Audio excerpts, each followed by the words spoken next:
Well, one of Marvel's biggest cliffhangers is about to finally be answered. Since 1998, fans have wondered what happened with Spider-Man and Mary Jane in the animated series, and now we are finally going to find out. So let's break down the news and dive in.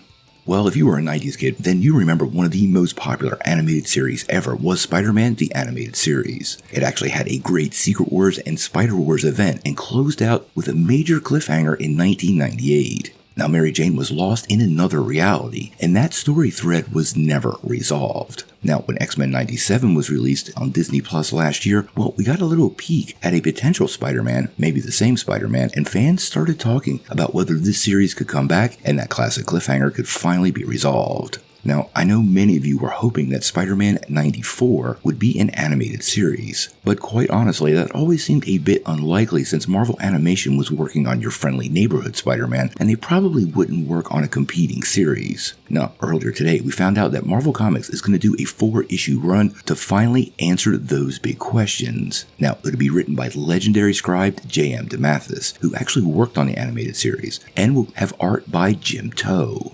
Now, along with the news of the announcement, we also got a description of it, and it reads, after searching to the ends of the multiverse, Peter Parker, the amazing, the spectacular, the radioactive webhead himself, aka Spider-Man, swings back into the streets of New York City with his beloved Mary Jane Watson in tow. But what's this? One of the villains is not like the others. Witness this debut of not one, but two of Spider-Man's greatest villains from the comics. Legendary scribe J.M. DeMatteis and rising star Jim Toh bring you the return you've all been waiting 30 years for. And you're never going to expect the twists and turns ahead for your friendly neighborhood Spider-Man. Break out your action figures and post up in front of the TV as we bring you back the greatest era of animated superhero television in history.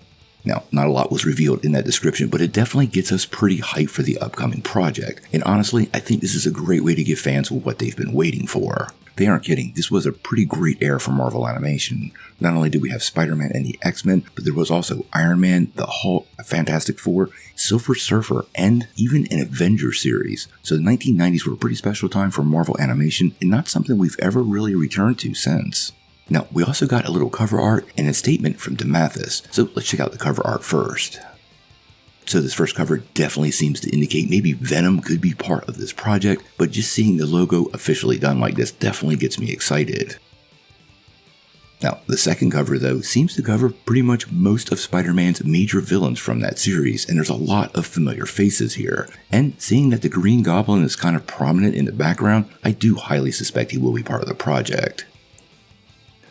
Now, there was this third piece of art, which I do find pretty interesting, and I'm not sure if it's a cover from Marvel Comics or a new action figure that's going to accompany the new series. In any case, it features Spider-Man in the symbiote costume from the series, and even comes with some suction cups to stick him to the wall. So if this turns out to be something real, I'm definitely grabbing it.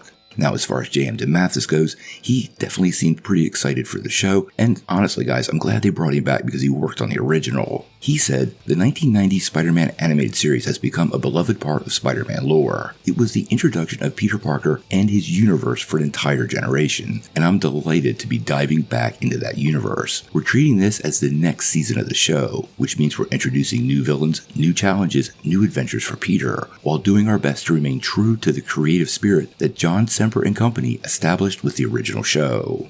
Now, we do know the first issue of Spider-Man 94 will drop September 3rd, 2025, so it's just a few months out, and this means you definitely have time to re-watch the series and get ready for him to return in the upcoming series. Honestly, one of my favorite animated series ever. It definitely wasn't perfect, but it was a good time, a staple of Saturday morning, and something in that era that almost everybody loved. It definitely rivaled the X-Men series of the day, and bringing it back like this will finally give us fans the closure we've always wanted. I can't wait. Before we take off, make sure you hit that like and subscribe button and ring the bell for all the updates. We do daily Marvel and DC news, and we want to bring you all the news truthfully and transparently so you're really in the know.